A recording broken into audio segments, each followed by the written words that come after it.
Hello, my friends, and welcome to the finals of GP Detroit. You're in the booth with me, Riley Knight. Joining me, my good friend and colleague, the Platinum Pro, Eduardo Sajgalik. And on your screen, we have these two teams, the only ones remaining after the dust has settled on 14 rounds of Swiss and our semi-finals. William Corson, Antonio Perez, Andrew Lopez, facing down Paulo Vitor Damarosa, Matt Nass, and Sam Pardee. We're going to kick things off with Lopez and Pardee here. Of course, Pardee, as you can no doubt guess, on black-red hollow one. Looks like his opponent is on white-blue, Jeskai control. Yeah, so a very interactive matchup. I think this is a nice way to start. You know, humans versus spirits can be very board-centric. And can go quite fast, especially in game one. Tron versus Hardened Scales usually favors Tron a lot, since what the Hardened Scales deck does is, well, it can be cold to something like a Oblivion Stone at the right time. Although, interestingly, of course, not Ugin. But here, yeah, we see Sam just load up on Goblin Lore and hopefully get Hollow 1, 2, 3, and 4. We'll see what he can do here. A bit of a slower start, as often, you know, you'll see even something like a Faithless Looting or a Flameblade Adept on turn number 1 here for the black-red list. I'm not sure what kind of hand Pardee kept here, but it doesn't look to be a good one, as he has nothing to do after that Goblin Lore here. Andrew Lopez just hitting his land drops here. A quiet start from him as well. We'll see if he's got any interaction on turn 2. The Jeskai deck has plenty of it. Everything from Negate to Logic Knot to Lightning Bolt, Lightning Helix, what have you. But it does give up a very key card in this matchup by adding red, because we don't see Jeskai players often playing Terminus, and that's a real cost to pay. Yeah, especially in a matchup like this. Flamewake Phoenix, Bloodghast, especially now that we... Okay, so in the top 4, in elimination rounds, both players have access to each other's deck list. So Sam Pardee knows that there's only one Settle the Wreckage that can work as a mass exile removal. So Sam will play around that card, but apart from that, Path to Exile is just 1 for 1. You know, like it's really tough, because Sam is going to filter through the deck, bin Flamewake Phoenix, bin Bloodghast, and get incidental value as the game goes on, while casting threats like Gurmag Angler. Gurmag Angler, a prime target for something like a Path to Exile, but happily leaving a Flamewake Phoenix behind in the bin. So that's a nice bit of synergy here for Pardee. And Lopez is going to have something here to deal with this. But no, it looks like he's just going to take 2. Could be building towards a massive Settle the Wreckage, perhaps. But I don't know. He has to have something. Yeah, look, this is going to provoke a response here. It's going to be a peak. Yeah. I think if you're going to peak here, it's better to do it before Sam Pardee's combat, unless you had no plan to Path to Exile the Gurmag Angler. Because if the Gurmag Angler was taken away from the battlefield before combat, then you wouldn't be able to reanimate that flame. Yeah, this is the thing. And if Lopez rips a Path here as well, then he could have just saved himself 2-3 points of damage. But no, as it is, Flameblade Adept the follow-up here for Pardee. He's going to keep his hand on the battlefield for now. I like that. I like that. And another peek. Let's have another look. Oh, that prompts him to pick it up. Oh, so it's binary. It's like, you know, when you go into the settings when you're playing like an FPS, and the toggle, you can make it to press or hold or toggle off, like crouching. Yeah, that's what's happened here with this peak. So he's toggled it off. Sounds more like a glitch, to be honest. Yeah, it's a bug. Yeah, we'll get that patched in the next build here of Paper Magic. Back over to Pardee now as he cycles away a Street Wraith. The rest of his graveyard exiled to the Delve of the Gurmag Angler. Yeah, the 1 mana 5/5. Yeah, not a bad rate, huh? Yeah, it's funny how long Gurmag Angler has been around in Modern, but like people play Tasker for so long. And Tasker was only really correct to start with in those Abzan decks that got a lot of mana. Once people were playing just a cheap threat, it turned out, well, I'm going to have a bunch of cards in my graveyard anyway, so I might as well get that additional power to beat my opponent's Taskers. And everyone was like, wait, I prefer a 5/5 to a 4/5 anyways. So Sam Pardee, I thought for a minute he might have been playing the Hollow 0, but no, there is a Hollow 1 here, so it's living up to its name. Here's another Flamewake Phoenix, and all of a sudden, Lopez under a real beating here. But look at this, a Flameblade Adept eating a Lightning Helix. That's gonna steady the ship a little bit, but he's still taking 9, down to 10 here. Yeah, and 10 is a key life total, since it means that now... It turns on all of Sam Pardee's Hitoketsu second right. You're right, that's a great observation there, Eduardo. As we move back to Lopez, what were we actually going to say, sorry? It's all right. Well, you know, Hitsugo's second right gets beaten by a fetch land anyways. Yeah, that's very true. So like we're not really worried about that from Andrew Lopez's side. Well, apart from the fact Sam Pardee's not playing that card.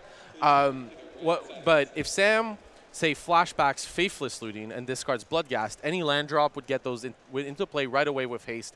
And with a 4/4 or 5/5, let's say Andrew Andrew really needed a Supreme Verdict and really wants to settle the wreckage this turn. He might be able to settle some wreckage here. Expertly playing around here to get his second right with that fetch land, as you said. Such an important play to make here. Here's Goblin Law now for Sam Pardee. Looks like he's got some more helium balloons and some more popcorn as the party continues, as he rips through his list here. Let's see if he can find something like a Bloodghast to bin, although he doesn't get too much say in the matter. Obviously, 3 cards being discarded at random. Lightning Bolt's one of them. Oh, no, it's 4 cards. All right, well. Okay, well, yeah, because 4 cards were revealed. We're going to have to... a judge is going to come in. They're going to resolve that. While we wait for that, Sam Pardee knows that Andrew Lopez has access to a copy of Settle the Wreckage. Yeah, let's talk about this, because this is a new dynamic that only comes in during the final series of GPs. Players have had access to each other's deck lists from this point onwards. As soon as they get into the top 8, the top 4, what have you, they get to look at each other's deck lists, so they know that it's there. Yeah. But also, like, the thing is, Sam is going to declare an attack, and then Andrew has 4 copies of Cryptic Command. So if Andrew doesn't play Cryptic Command, that's where things get difficult. Since Andrew, unless Andrew has access to Settle the Wreckage, for sure will fire off Cryptic Command. Yeah. This is a good spot. This prevents lethal damage, buys you time, which you do desperately need. So I think we're going to see a Cryptic Command most likely, but if Andrew doesn't cast one, then it becomes a question, how does Sam Pardee attack here? So Pardee now, 2 mana. Let's see what his play is. It's going to be a Collective Brutality escalated for a Blood Crypt. So now this is going to force the issue here. Lopez is going to have to do something, and we might see counter tap. Yeah, it's quite possible. And by the way, this Collective Brutality harkens back a bit to Standard. In Standard, Settle the Wreckage is often a card you board out because they board in Duress. And Andrew Lopez may be forced to take... We'll probably keep the copy of Settle the Wreckage because it's so good with Snapcaster Mage, but worth noting, with Free Thoughtseize and Collective Brutality, it's much weaker post-sideboard. Now Lopez goes and fetches a Plains, which he obviously is a very clear signal that he's looking to cast double white spell. So that's going to put Pardee on his edge. But here is a Supreme Verdict. That's excellent. That's what he needed there. Although those Flamewake Phoenixes can come back at a moment's notice. We saw the most inappropriately textless card ever printed in the form of Cryptic Command, dealing with that Collective Brutality. And Supreme Verdict, a nice answer to the board. Let's see if Pardee can find another hollow one or something like that, another Gurmag Angler. He can continue to pile pressure onto Andrew Lopez. Yeah, Sam really wants a 4-power creature to get back those Phoenixes, as well with a Bloodghast and 2 lands. That seems like probably a good discard. And there it is. There's the Gurmag Angler. There's the Reanimation.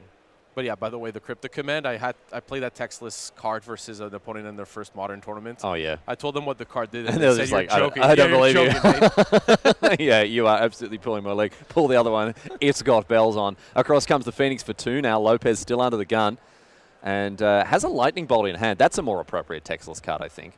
Yeah, Lightning Bolt, one of the most iconic cards in the game. Yeah. But not exactly the best tool to fight over these recursive Phoenixes. No, it's a difficult position here for Lopez. He's going to take 2. I think that's the right call here. Draws a card. Finds a Lightning Helix. All right, that's a little bit better. Going to buffer that life total up a little bit. Does he have the Settle? I think I saw it. I think I saw it too. And that would explain why you don't fire off the Lightning Bolt here. I think taking 2 damage is indeed okay in a spot like this. Yeah, but I mean... And like, if Sam only attacks... I guess if Sam attacks with Angler and Phoenix... A line you could take is to Lightning Bolt and Lightning Helix the Angler in order to set up for a more powerful Settle the Wreckage down the line.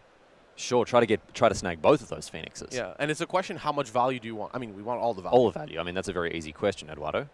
But yeah, if Sam gets back the Phoenix attacks with everything, this Settle is going to be gigantic. This is going to be the easiest Settle in the world, I think. The Bloodghast can also attack, of course. It has haste, and I mean, if you're not snapping off a Settle in the face of these 3 recursive threats, no. Okay, Sam Pardee taking a more conservative line, but this may still prompt a response from Lopez. What do you think? It's really close. If you want to bait Sam, you could Lightning Helix the Angler. And actually, wait a second. We have Lightning Helix, Lightning Helix, Lightning Bolt, Lightning Bolt. Oh, hello. Oh, he's going straight to at the dome. He's going straight upstairs. He's got enough, and this is what we see from Jeskai Control. All of a sudden, at the flick of a switch, it can play a proactive game plan, point the burn spell straight at the scone. Lightning Bolt, you, my friend, you're on 3. Street Rave, Fetch Land, Blood Crypt, this has a cost. It's not free. That's the cost you pay, and anything else, Snapcaster Mage, Lightning Bolt, Lightning Helix, anything will get it done here. Land for Celestial Colonnade? Even that will do it. Maybe there wasn't that lightning bolt. Andrew Lopez was just hoping to draw a Snapcaster, an untapped land in order to finish the game. He's found a Jace. And has access to Settle the Wreckage.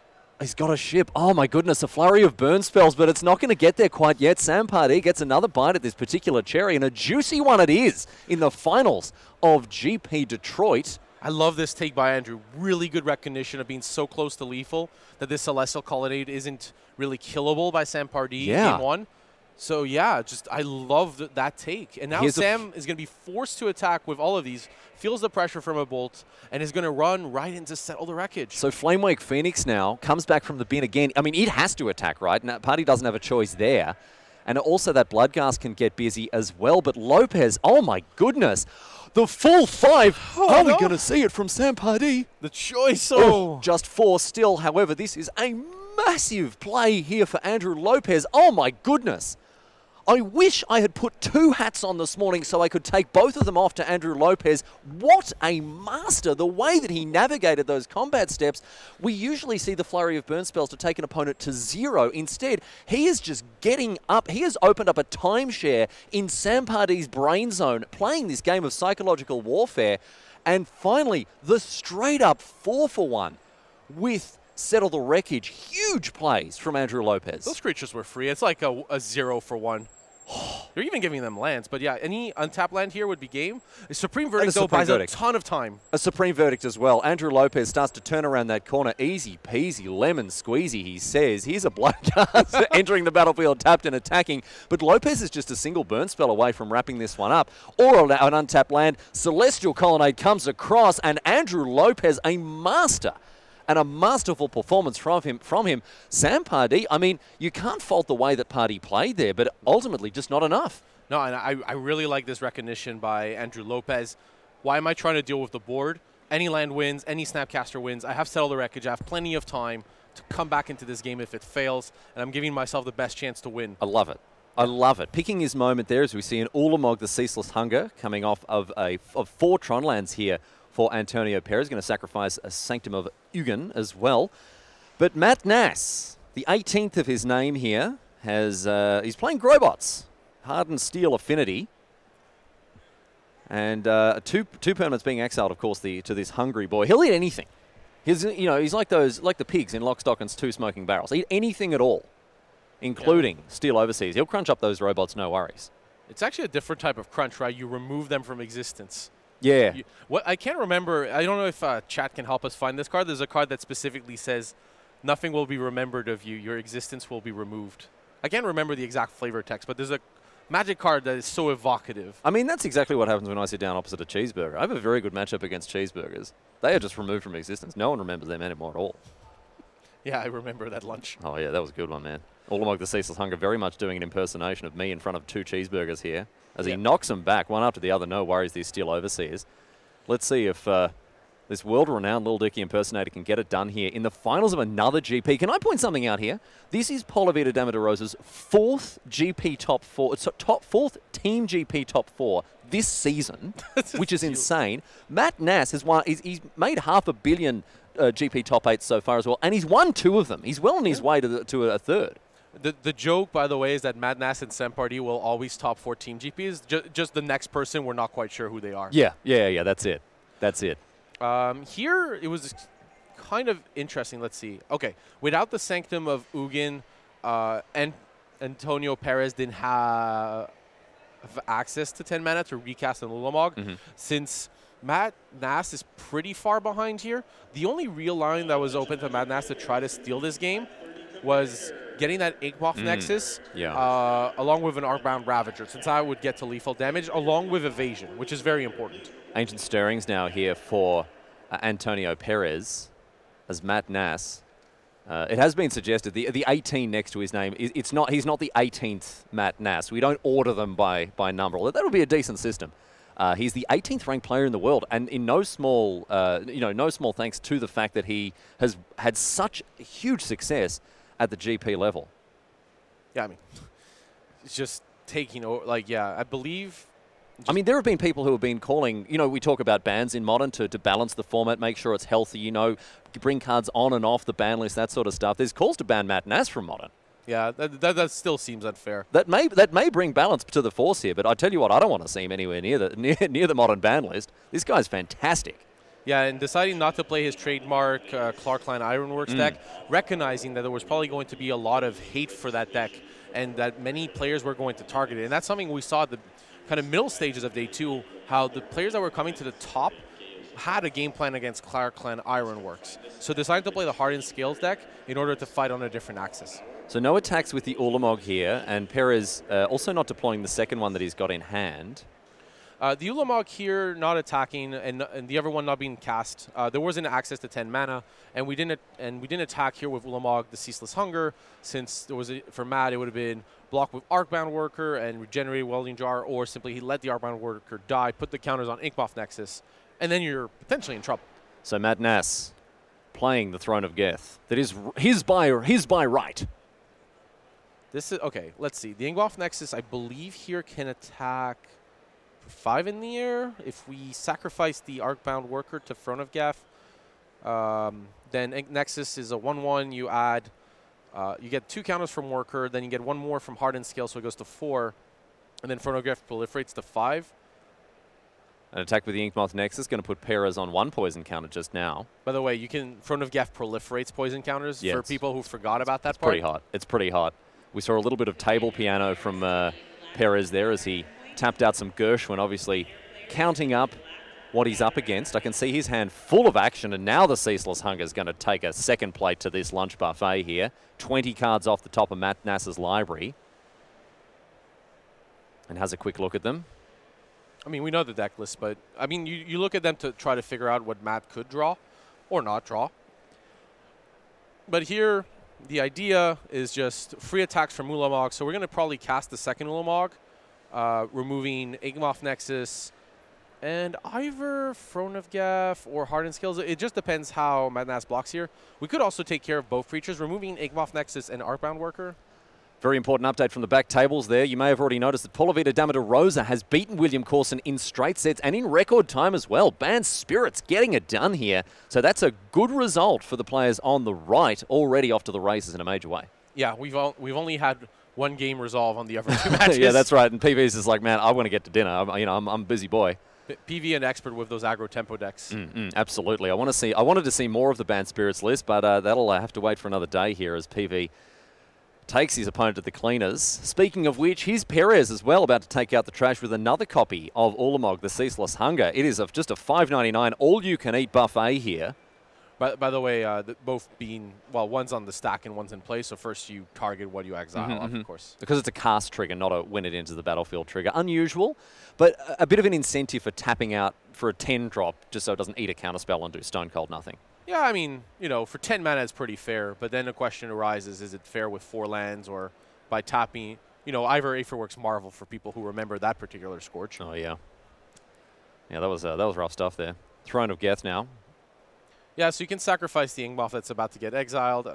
I do wonder what the second permanent that was targeted is. Okay, the Throne. It was the Throne itself, so obviously you can't double activate the Throne there as it requires the tap cost to be paid. And now Ulamog the Ceaseless Hunger Part 2, Electric Boogaloo, comes down and may be getting ready to exile the second half of Nass's library. I'm not sure how much he's got left here. Matt shaking his hands together, probably looking for a Walking Ballista. That'll do it. That'll get very, I mean, that'll actually do it, right? Well, it doesn't have any way to sacrifice the worker. Yeah, and that's why the Throne of Geth was probably targeted. This was a very, very important piece of that puzzle here. Here's Nass with a 1-drop. It's an animation module. All right. That card doesn't do much here. It puts another poison counter on Antonio Perez? No, it doesn't do much, does it? You can make a servo to block at least. You need 1 more mana for that since it costs free to activate. Oh, and then 1 to pay. Yeah, that's rough. Yeah. So an Ugin the Spirit Dragon, not at its best against opposing colorless lists, but hey, you'll take a Lightning Bolt where you can get it, even if it costs 8 mana here. Looks like Perez is still figuring out exactly how he wants to pay for the Spirit Dragon.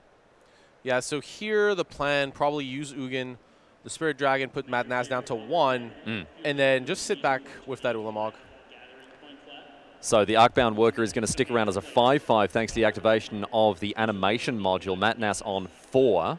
A Walking Ballista would do it. You attack with Arcbound Worker, and Antonio is forced to block it or would die. And then at that point, if it dies, you can just put the counters on. Yeah. It's really just down to walking ballista. So, of course, Perez choosing not to attack there. Back to Matt Nass. What has he found off the top? Can he steal this game out of nowhere? Looks like it's going to cost 2 mana. Oh, he's really making us work for it. What have you got, my friend? It's an Arcbound Ravager. Is that enough here to make another servo token? No attacks from the Ulamog last time. It looks like Perez is holding it back.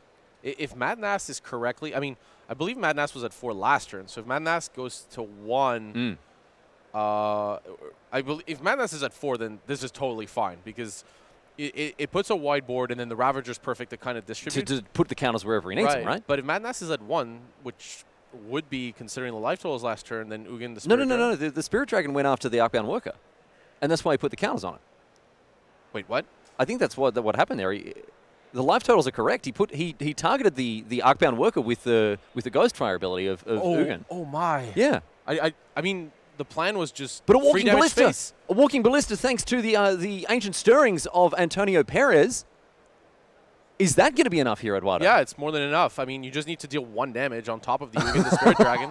That's right. Well, he finally puts the pieces of the puzzle together here, Antonio Perez, and picks up a handy Game 1 win against Matt Nass. I will tell you this, Nass made him work for it, though. Oh, my goodness. The game went on for several turns longer than you might have thought it would, and that means we jump back now to Lopez against Sam Pardee.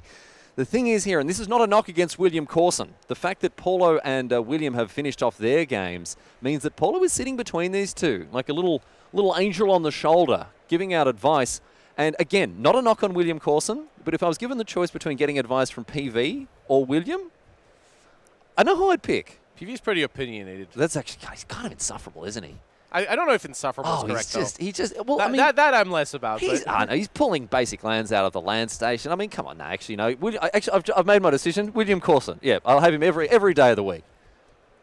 Right, here a Collective Brutality. It may be kicked here, because we kind of jumped in while it was on the stack, so it's possible a Bloodghast was discarded to it, especially seeing like kind of the order of the graveyard.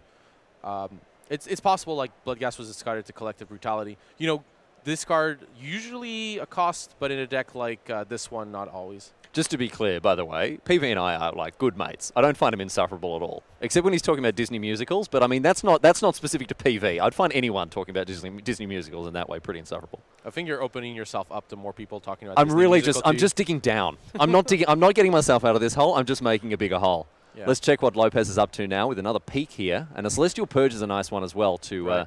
Essentially a 2-mana Vindicator against this deck. Right. So Sam Pardee's forced to let this Gurmag Angler go. Yes, Summers at the office. Look, Mr. Angler, we've looked at your performance results. You know, it's been great. You're an undercosted 5/5. We really did get you at a steal, but just across a lot of key metrics, you're really not performing well. We're going to let you go. Right, exactly. The Secure the Waste only option. So Andrew Lopez with just Snapcaster Mage, although I do understand that the words just Snapcaster Mage are maybe ambitious. It's a really powerful card, especially with both players running towards empty. Yeah, that's it. I mean, these fuel gauges are ticking down towards the bottom left-hand side there, and it's going to be whoever gets the greatest miles to the gallon out of the cards they've got in there. That's what they say over here, miles to the gallon? Yeah. Miles to the gallon. Yeah. Yep. Cubits to the furlong. Actually, yeah, miles to the gallon is the right way. Pints to the chain. That's another place. That's another place. Okay. All right. By the way, Sam here playing the land before the Goblin Lore values getting that Bloodghast into play quite highly. Yep, really wants it there. Discards another Goblin Lore and Collective Brutality as well as that Bloodstained Mire. One mystery card in hand here for Sam Pardee. Back to Lopez now on 9, under a bit of pressure on the board. I'll tell you what, a Settle the Wreckage would be pretty good here. He does have Celestial Colonnade in hand, Lightning Helix as well. I think a Field of Ruin was the pickup for him this turn. Let's see how he's going to leverage these tools against his opponent. Needs double white as well. Yeah, I mean, here, Lightning Helix with Field of Ruin, usually, now these Jeskai lists playing a basic mountain. They didn't used to as much because the goal was to play around Blood Moon. But with Field of Ruin, you're more often going to need that red source. So that's one line that's open, right? You Field of Ruin with Island, Field, and the other land, and then you have red-white for Lightning Helix. But Andrew at 9 and against free recursive threats, yeah. It's not looking good here. Lopez is going to have to find something special. So yeah, Lopez here signaling to Sam Pardee, I'm going to Snapcaster Mage and Path to Exile. All right. So Sam is just going to assume that that's what's going to happen. Back to Pardee, who attacks, unafraid of something like a settle, of course, which isn't going to be able to happen this turn. Here's Tiago Chan. Foil copy as well. Nice one. And look at this Path to Exile that's being flashed back. What do you go after here? The Flamewake Phoenix, the Bloodghasts? I would be a big fan of taking the Phoenix here. It's actually close, though, right? It's really close. Let's see. I mean, any 4-power, you need a requirement for the Phoenix, which is a 4-power creature, and it has evasion. But as you say, it is kind of close because Bloodghast is free to come back. So the question is, right, like a 4-power creature or above is already a great draw for Sam and puts him ahead.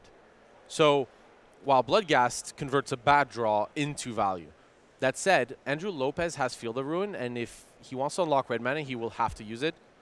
So as difficult as this choice may be, I think you're correct that Bloodghast was likely the better target, but it is very close. Let's see if Lopez wants to line up a block here, trade off his 2-1 for the opposing 2-1. Sam Pardee having a real good go of the shuffling there.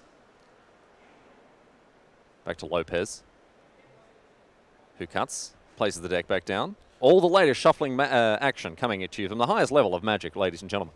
The block here is fine. The Snapcaster Mage, unfortunately, does not have much value in this case. And then like you force Sam to play a land, and then you can use your Lightning Helix later. Flashback Faithless Looting here for Pardee. A good sign for Lopez. Shows him that he doesn't have too much to work with in hand. Trying to improve a hand that, you know, may not be doing what Pardee wants it to. I can see a Flamewake Phoenix in hand. That's bad news for Lopez. Yeah, but Sam may actually keep it in hand. If Sam doesn't have access to a large creature, then you keep it in hand and just cast the Phoenix. Totally respectable threat at this stage of the game. Little Windrake with haste. It's good enough. Good enough sometimes. Oh, yeah. These cards have casting cost for a reason, right? They're not just 0 and 1 mana. There are situations where you just need to hard cast them. Yeah, it's a travesty when you do. It's a travesty when you have to pay more than 1 mana for your 5/5, but hey, sometimes you gotta do it, huh? I mean, he even discards Flame Blade. Yeah, he's kept and he's kept the Phoenix in hand above a threat that he could have deployed this turn. Yeah.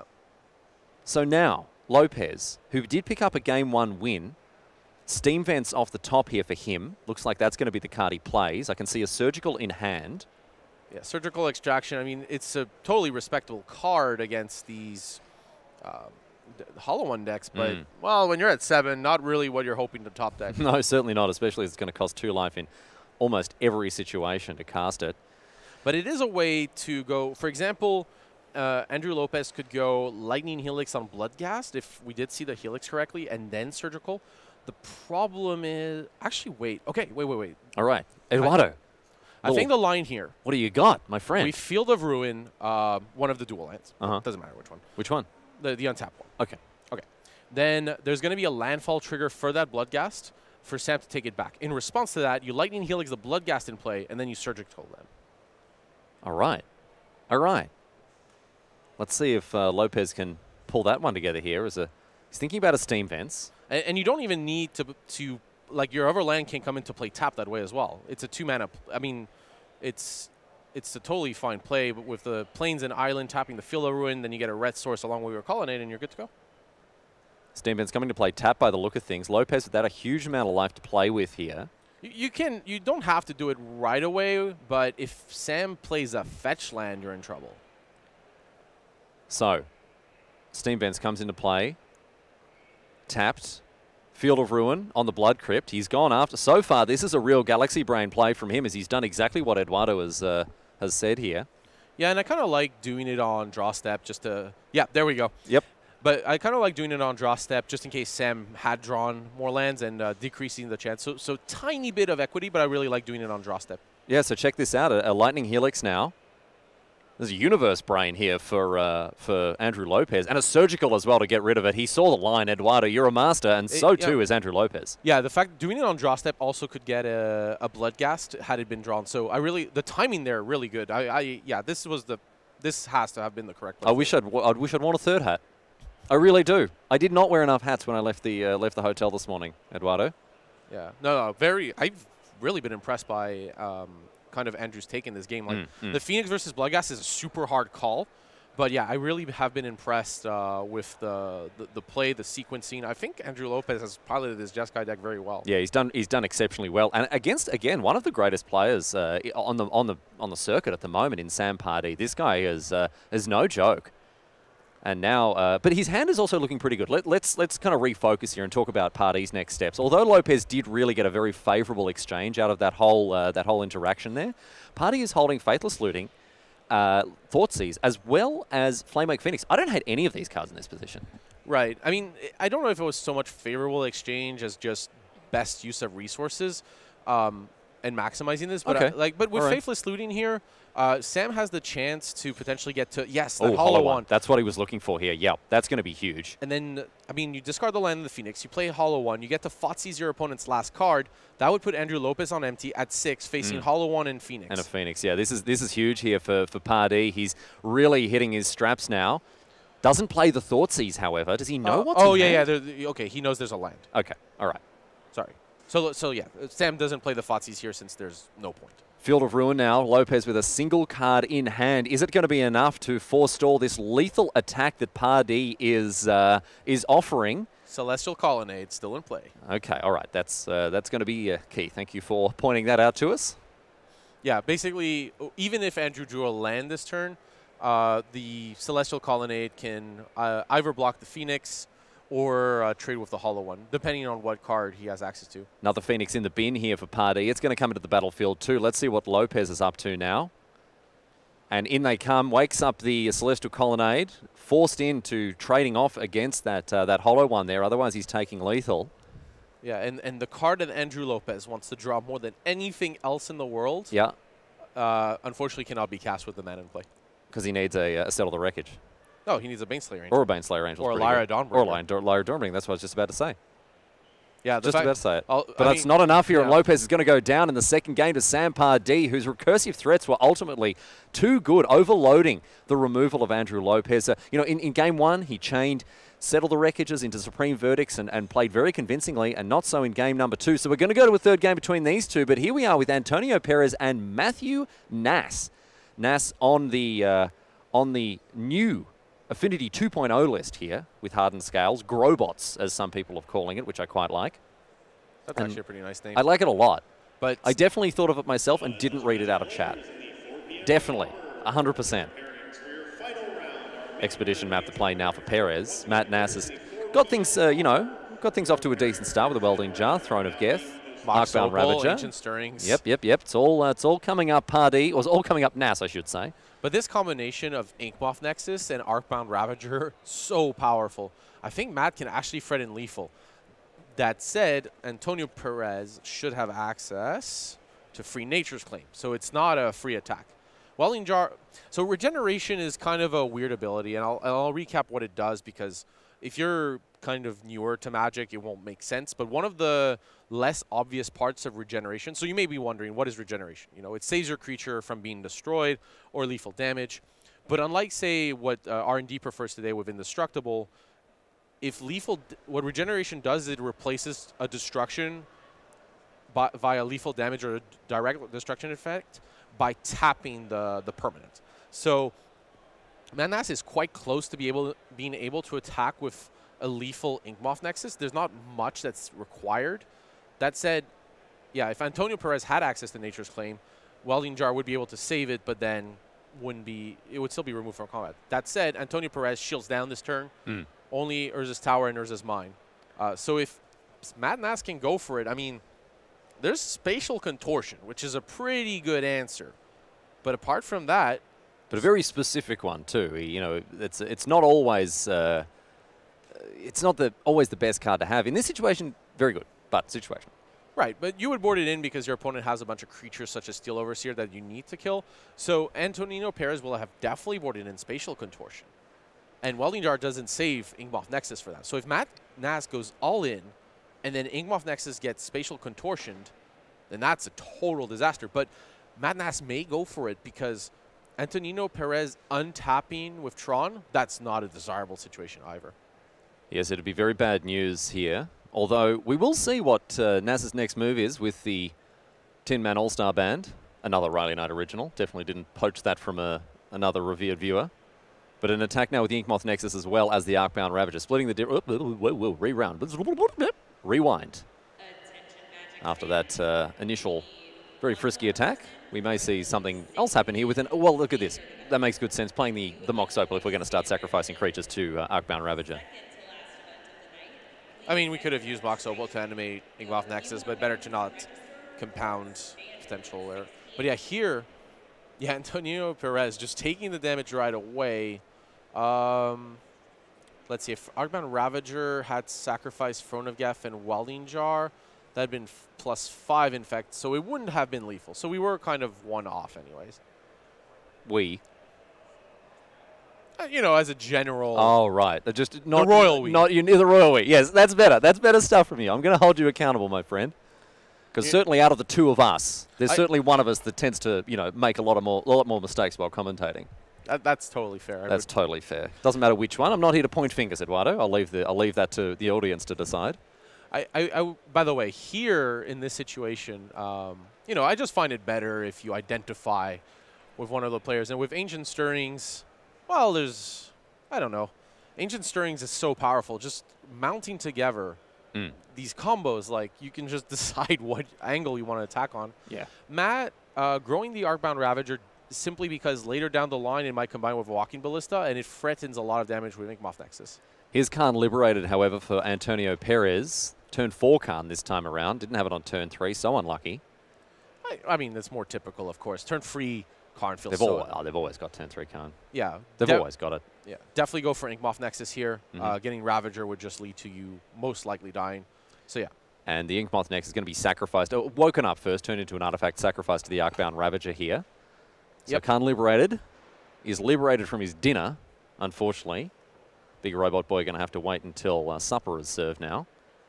And we'll see what NASA's next play is, as he's down to 3 forests, Arcbound Ravager, Throne of Geth, and a Welding Jar. Ooh, thinks about the attack with the Arcbound Ravager. He's very trigger happy with these attacks, often takes them back too. Yeah. By the way, just to point out, we need flavor to be correct, right? Is Karn really a robot? I think so. I mean, he's made of metal. It's a golem. Okay, golem. All right, yep. Yeah, well, I mean, are golems not just animated robots? That is a more difficult question. Well, no, I think so, because robots are machines built as labor-saving devices, right? Are golems meant to save labor? Have you read a single Discworld book? That's all they do. That's all they do.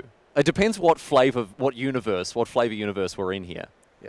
But I stand by, can't robot. I stand by that statement. Fair enough. We'll have we'll have people as an artifact creature. You would be correct. Yes, I agree.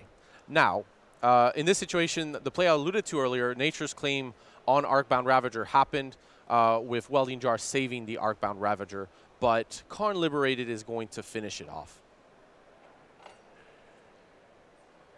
Right. So, and you also do it pre-combat because it taps the Ravager and you take no damage. Karn liberated from the battlefield here. We'll see what Perez wants to follow it up with. Yeah, and Perez in a pretty commanding position. Madnass is not offering much.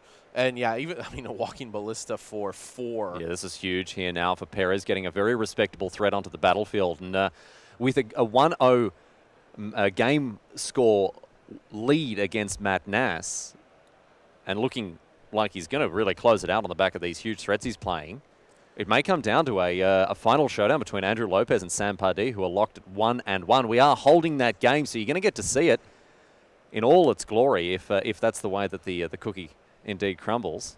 Yeah, and even this Walking Ballista just kills everything. Like, then Madnass could play. You just add counters, and then you can just target the... I mean... Oh, sorry, we have more spells. We don't require more spells, but we have more spells. Now a Walking Ballista for $500,000 as Perez continues to dump these creatures into the battlefield. A 4-4 and a 6-6 Ballista, one of which is going to immediately take down this Arcbound Worker. Yeah, so you target it once, then twice. Antonio Perez shortcutting, but normally you would target it once, make sure the damage resolves, then target it again. And I think we're going to see it just traded in for a poison counter here. Nass wisely not choosing to proliferate the counters on the Walking Ballista. And in comes the 4-4. Yeah, and this is presenting, let's see, Madnass is going to 20. This is a 2-turn clock if Matt draws nothing, since you can just add a counter to each walking ballista, putting Matt to 10 from an attack, and then remove all the counters. So that's a 1-turn clock, right? He just wins next turn. Sorry, But Nas does have the Arcbound Ravager. Can Perez clear the Ravager out of the way here and get in for lethal? It's a big ask, but there may be ways for him to do it. Both Ballistae untapped here. Back to Perez. I'm trying to wonder if Matt can get there by proliferating in time, since It's getting close, dude. He's up on 7 poison counters. the problem is even if you top decked another Throne of Geth, you go to 9, you're just 1 off. And these walking ballistas won't likely kill Matt Nas this turn, but they're very likely to next. An animation module to put an extra counter on? It doesn't look likely in any case here. Animation module. It's roughly the same as Throne of Geth top deck. Yeah. So, yeah, we're just 1 poison off. I mean, So close. yeah, I don't see a card that Matt could draw in this spot. I mean, we're just, 2 damage off lethal here. Yeah. Nas takes 9 down to 11 off the top. One last chance for him to find something to put himself in. It doesn't find it. Antonio Perez evens up the ledger with Polavita Damarosa winning his match. Antonio Perez winning his. We now go to our last table for the last game in the last match of this tournament. GP Detroit, the format, of course, Team Unified Modern, Riley Knight, Eduardo Sajgalik in the booth, and it all comes down to this, the final game between Andrew Lopez, Sam Pardee. Sam Pardee, as we have seen on Hollow 1, but he's facing off against Andrew Lopez, who has played masterfully with Jeskai Control. Yeah, I've been very impressed by Andrew's play, and I'm very excited for this game. Worth noting again, for those who aren't as familiar with the team GP structure, winning second place team, $7,500, splitting that freeways. Winning team, $15,000, $5,000 per player. Yeah, it's a nice little payday. Nice little bucket of clams there for the winning team. And Pardee off to an aggressive start with a Flame Blade Adept. This guy can really he hits hard, he hits early, hits often. Yes. Unfortunately, against Blue-White, it's a very powerful threat. Yeah, I guess Lightning Bolt is a very clean answer to it, huh? Indeed, and it doesn't put you ahead. That said, if Andrew Lopez doesn't have it, and I don't think he does. Steam Vent's coming to play tapped. Now a Street Wraith here for Pardee. I mean, this is the key turn for Sam Pardee.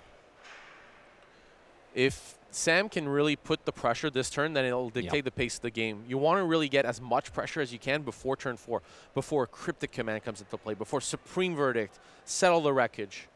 You really need to be on the board so that your opponent can't do turn 4, lock your board, turn 5, Lyra Dawnbringer, or Baneslayer. Yeah, that's right. You need to be well and truly into it with your opponent under a lot of pressure, as a Faithless Looting is going to pump up this particular Jara Jam, this Flame Blade Adept, as he's going to get a +1/+0, attacking in for 4 this turn. Not a bad swing here. I mean, of course, you have to keep the 1-drop, even though it doesn't trade too favorably with something like a Lightning Bolt, because when it does connect, it's just worth it. Oh yeah, absolutely. Yeah. Also, you have to pressure Jeskai, and one of the ways to do so is with cheap threats. So Pardee discards a mountain here. Presumably he's got another land in hand. He did have a Goblin Lore he could have deployed, but opting not to do that. Instead, the Adept is going to get busy. Yeah, and obviously Andrew Lopez knows that Sam has access to another land, since this would not be a spot to discard a mountain. And a Hollow One as well, being cast for free after that Faithless Looting and the Street Wraith being played this turn. That's good stuff from Pardee, as he does what you said he needs to, gets on the board early, applies that pressure before Supreme Verdict and Settle the Wreckage can come down to really throw those blue-white spanners into this works. Yeah, and Andrew Lopez really needs something like Path to Exile this turn, either on the Flame Blade Adept or the Hollow One, just to buy enough time to get to those powerful 4-mana spells. So an attack with the Adept here will be for 4. Sam is just at 13. Or is there another Faithless Looting? A Burning Inquiry as well! If there's a Path to Exile, we're going to see it fired off now. Yes, it has to be, because otherwise Lopez might lose it to the Inquiry. I mean, Flame Blade Adapt is 7 damage. Attacking for 7 on turn 2! Yeah. So, I mean, they have Lightning Bolt, but yeah, and by the way, that Steam Vent's taking the place of a fetch land. With a fetch land, you could wait, see what you draw, and then decide to, play a Lightning Bolt in case your opponent goes Burning Inquiry. But in this case, I mean, if Lopez draws the Lightning Bolt, he's going to feel like a bit of a goose. Right, but I mean, it's correct. you know, you don't have Lightning Helix, you don't have Lightning Bolt. I mean, you're taking 2 damage on the hope that there's a Burning Inquiry. Surgical on Faithless Looting is a little strange. Okay. Here. All right. Well, he has a look at the hand here. A Gurmag Angler, Goblin Law, and a Bloodstained Maya there. I mean, if you Surgical Extraction, Faithless Looting, then you're trying to think. My view is when you do that play in a spot like this, your angle is, I am really far ahead. Yes, really, yeah, that's it, isn't it? Yeah, that's what I thought too. It's like, it's not a desperation Surgical hoping to, you know, put an opponent back, you know, pull them back into the match. It means that it's sort of the thing, I'm ahead and I want to stay ahead. Yeah, it's, I mean, firing, I would be, like, in this spot, discarding Surgical Extraction to Faithless Looting, to Burning Inquiry would be totally okay. You don't lose 2 life. This isn't a spot with a Flamewake Phoenix or Bloodghast. Man, I don't think you should play the cards just for the sake of it, but here we are going to see a Burning Inquiry get it done. No Path to Exile being cast by Andrew Lopez. 3 cards off the top. Let's have a look at what we're going to discard here. Both players discarding them randomly, of course. Yeah, I think I would have just not fired off that Surgical Extraction in this spot. So out of these 8, looks like we're going to start rolling some dice here. I like the picking it. I'm just picking. I think it's fine. You know, like, the cards are totally random. It's fine. Well, a Timely Reinforcements is not the card that Lopez wanted to see hit the bin, but the Cryptic and the Flooded Strand perhaps less of an issue for him. Let's see what Pardee discards here. Secure the Waste. I don't believe there's a Timely Reinforcement, which would be a great card, but I think it's Secure the Waste, which is not quite as good. Oh, excuse me. Sorry, it is Secure the Waste. Yeah, and Sam just getting rid of Gangler, and yeah, this is a ton of damage. Yeah, it's huge. If Andrew drew a Path to Exile, this would be so huge. But he doesn't. Nope. No, he doesn't. Takes a clean 7. Takes a clean 7 off of that Flameblade Adept. 1 red, deal 7. I'm still around. Yeah, it's pretty good. And leaving behind yellow 1-2 that can do it all again next turn. Let's see what Lopez is up to now. On turn 3, already on 11. That was a long turn, too. That was a big turn, too. Yeah. A lot of stuff happened. Yeah, I mean, Sulfur Fall. I mean, yeah, if Andrew had drawn a Lightning Bolt or Lightning Helix, that would have been so disgusting. Yeah, it would have been a lot better there. Lopez now needs an answer to these creatures. Sam Pardee serving for the match here as well. Let's remind ourselves of the stakes. They couldn't be higher. They're right at the top shelf of the butcher shop, my friends, because both Andrew Lopez and Sam Pardee can seal this particular deal for their team. Yeah, this is the last game of the last match of the tournament. That's it. This is tournament point. It's not game point, match point, set point. It is tournament point. Goblin Law is going to make the Flameblade Adept once again power up that lightsaber and really get in for a bunch. Another Burning Inquiry there hits the bin, as well as what looks like a Thoughtseize, I think. Yeah, it's Burning Inquiry, Flameblade Adept, Thoughtseize. Here, Andrew really needs an interaction spell. He needs something here. A Lightning Bolt, a Lightning Helix, something. Well, for 3 mana, it's going to be an Electrolyze to get rid of the Flameblade Adept. Draws a card. I like my removal with value. Yeah, I mean, it's nice. It's a nice play there for Lopez as he continues to try to keep himself in it here. Down to 7. It's important to have velocity so that you can deal. You want to keep paths kind of for Hollow One. I mean, Lightning Helix would have been a totally great answer too, but you need the velocity. Another Flameblade Adept to repair some of the damage there. Pardee replacing the 1-2 with a freshie. And we're back to Lopez now, who has now got to turn 4, a critical turn when it comes to playing, you know, any blue-white based deck. Yeah, obviously losing the Cryptic Command to Burning Inquiry earlier, not great, since that's the card you most want to have access to, most want to represent.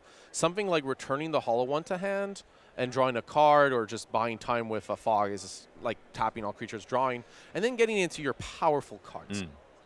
Supreme Verdict would be pretty nice here, actually. Yeah, especially seeing as both of these creatures aren't recursive threats. I mean, Supreme Verdict against a field full of Bloodghasts and Flamewake Phoenixes isn't always where you want to be, but against a Hollow Boy and a Flameblade Adept here.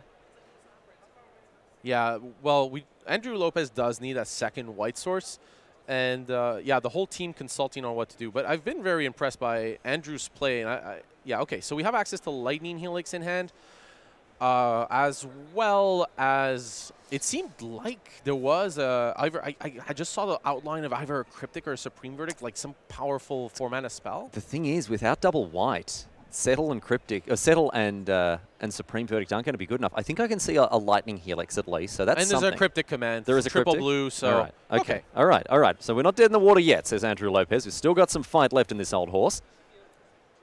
Yeah, and here Sam, because Flame Blade Adept kind of needs pre-combat spells, you get to deal with those first. But Andrew Lopez saying, yeah, this attack is okay. This attack's fine. We're going to fire off this Lightning Helix almost certainly here. Let's see what the first... oh, no, it's a Cryptic command? Yeah, here you can bounce the hollow. Bounce. All right, all right, all right, all right.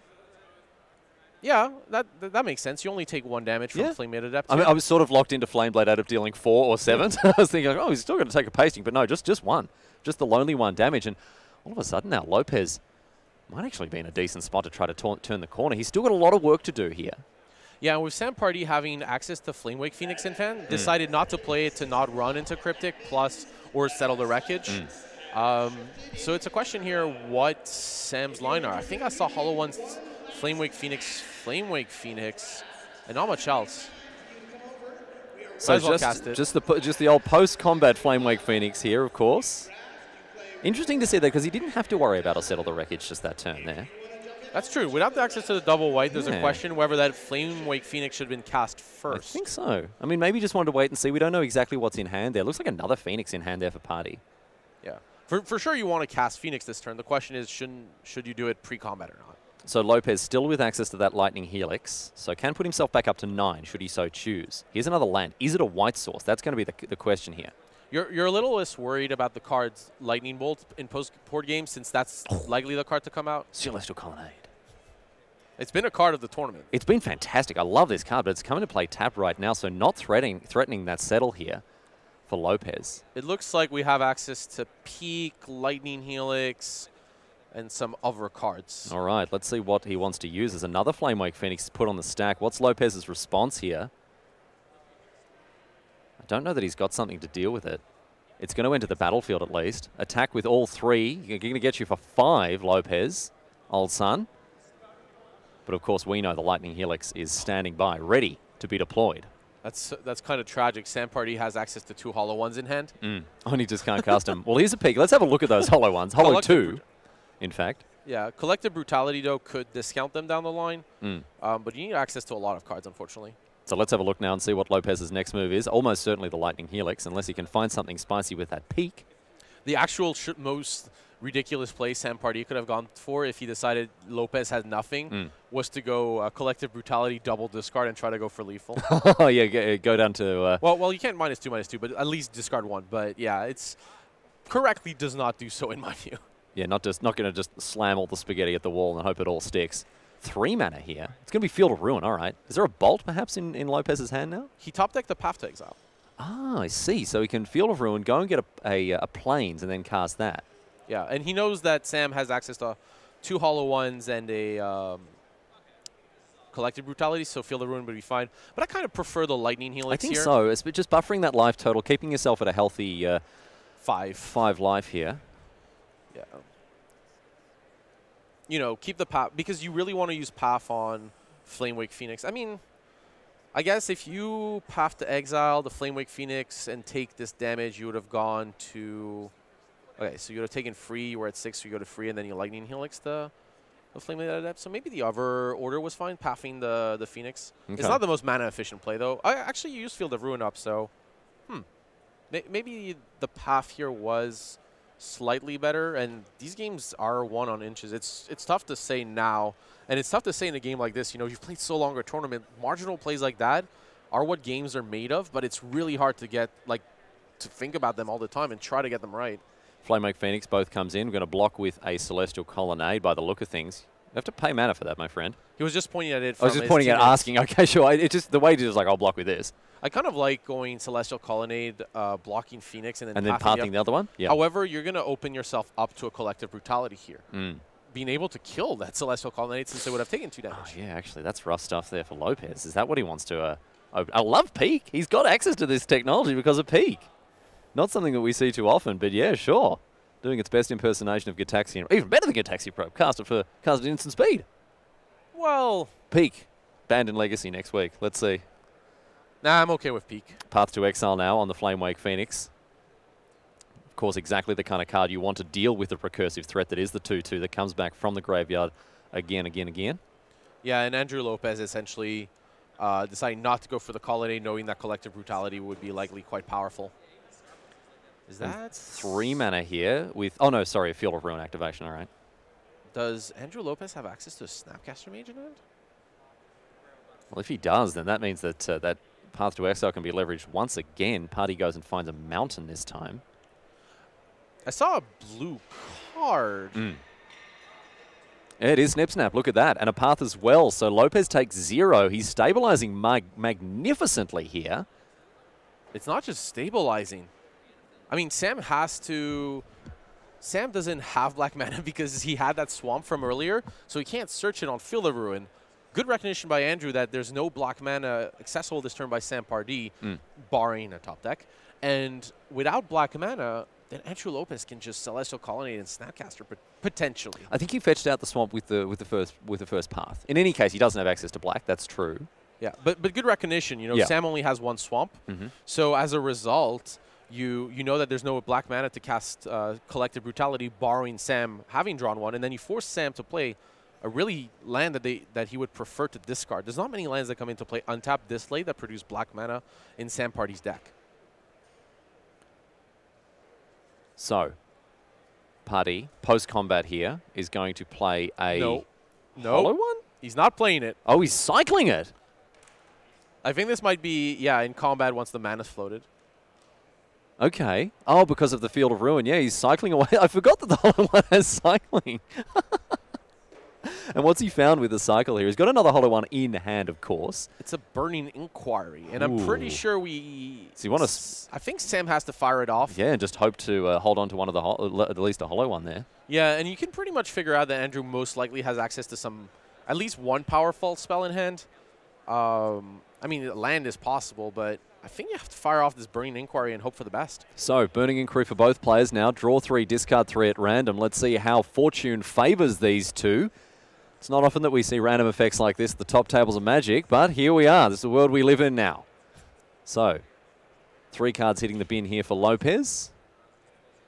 And 3 cards hitting the bin here for Pardee. He'll be hoping that the cards that he gets to keep have some number of hollow ones. Oh, but he's discarding one of them. Oh, no! At least there's a Bloodghast. And look at what Andrew Lopez discarded. Lightning Bolt and Lightning Helix. That's bad. So the bad news for both of them here. Pardee with a Goblin Lore in hand now. And another black card? Looks like he's going to have to ship it back to Lopez. Is there anything else he can cast here? Thoughtseize. Oh, there's a Black Leaf Cliffs. Okay, so Okay. so Sam Pardee is wondering whether to play the Black Leaf Cliffs or not. Opts against it. Back to Lopez now. Both of these players tied up at 1-1. This game poised on a knife's edge, ladies and gentlemen. Here at GP Detroit, this is the final, of course. A 1-1 game score against a 1-1 match score, as PV won his game and match indeed against William Corson. Antonio Perez won his games and match against Matt Nass. So Andrew Lopez and Sam Pardee, as we've said, serving for the tournament for their respective teams. If Andrew Lopez has access to some expensive spells here, then the line is going to be to probably attack with Snapcaster Mage or keep it back for a Bloodghast and aim to outvalue. But if Andrew Lopez drew a lot of air, then we're going to see Celestial Colonnade start getting in. Oh, no, we got value. We're good. We're good. All right, Jason the Mind Sculptor coming down now. By the way, one of the nicest plays that Andrew Lopez has access to, if he has an additional mana, is bouncing Snapcaster Mage. Yeah, a great value play. One of my favorite things to do with the Celestial Colonnade is, with a Cryptic Command. Yeah, and doing it with Jace, right. But if Andrew Lopez doesn't have the land, then you're obviously brainstorming in this spot. All right, so Lopez brainstorms, draws 3. Going to put 2 back on top, of course. Let's see what his next move is. Steam Vents comes into play. Tap back to Pardee now. Thoughtseize in hand for him in addition to a Goblin Lore. I wonder if Andrew Lopez is played around a possible Thoughtseize by putting an important card on top. It's definitely a play you could make, but in this spot, you want access to your spells. So probably Andrew Lopez isn't playing around a Thoughtseize in this spot, and it's going to be good for Sam. But then again, does Sam really want Thoughtseize? You need pressure. So maybe the line is to go Burning Inquiry or Goblin Lore.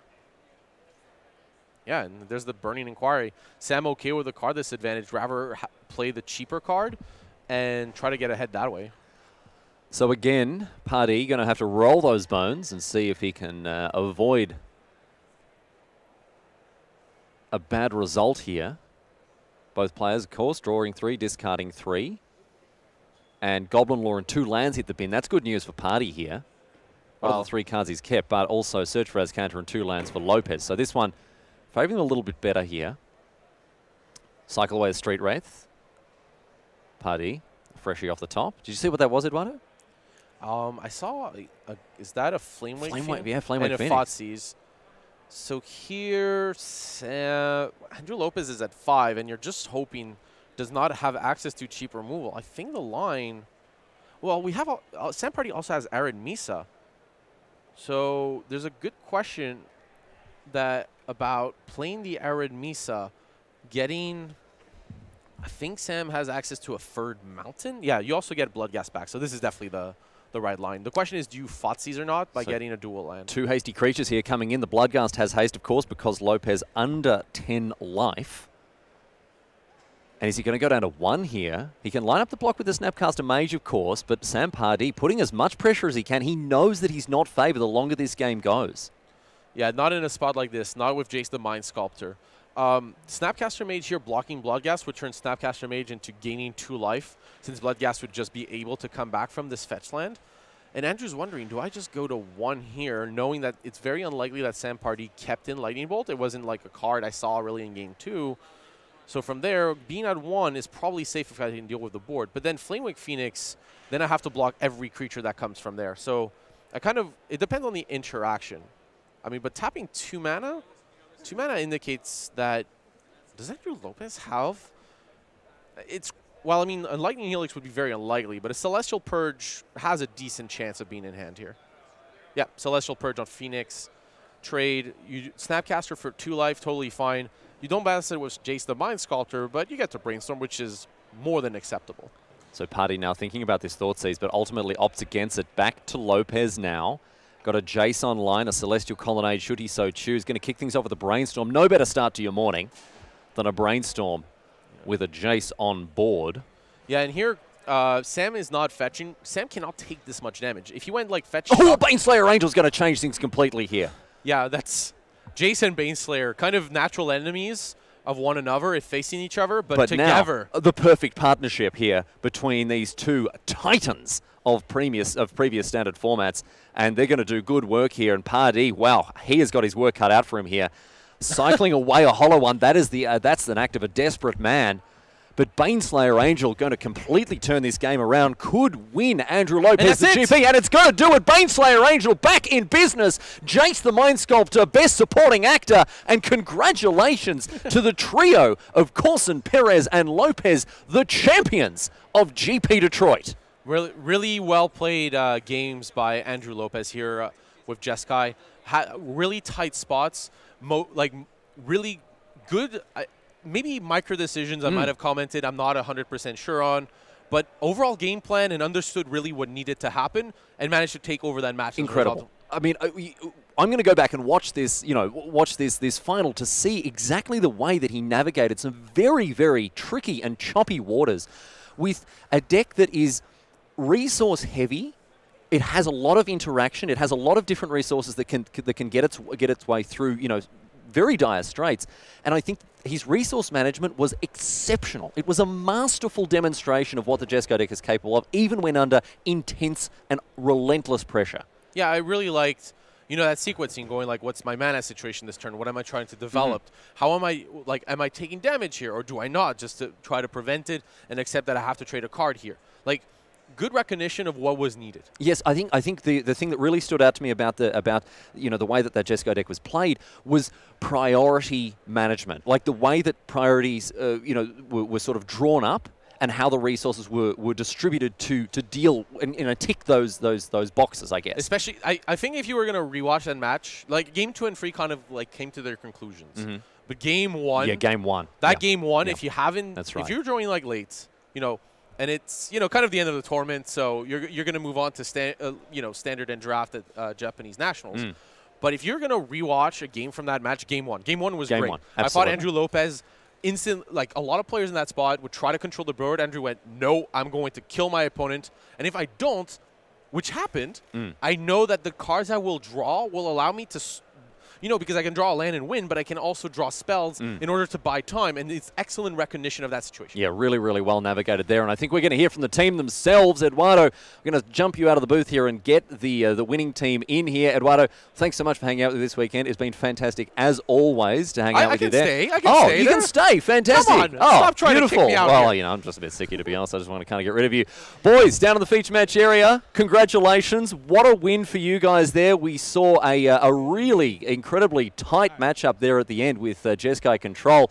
But you must be just on cloud nine after a really emphatic and thrilling win. Oh yeah, man. It's surreal right now. Don't even believe it. Yeah, I mean, a huge win for you guys, beating some of the best players, not just in the room, but on the modern circuit as well. Must be a huge moment for you guys. A little bit deafening in our ears, my friends. Okay, we're going to try to get the audio fixed there, but maybe you can talk us perhaps through the 3 decks that you chose here. What was the preparation process and the reasoning behind the trio of decks that you assembled?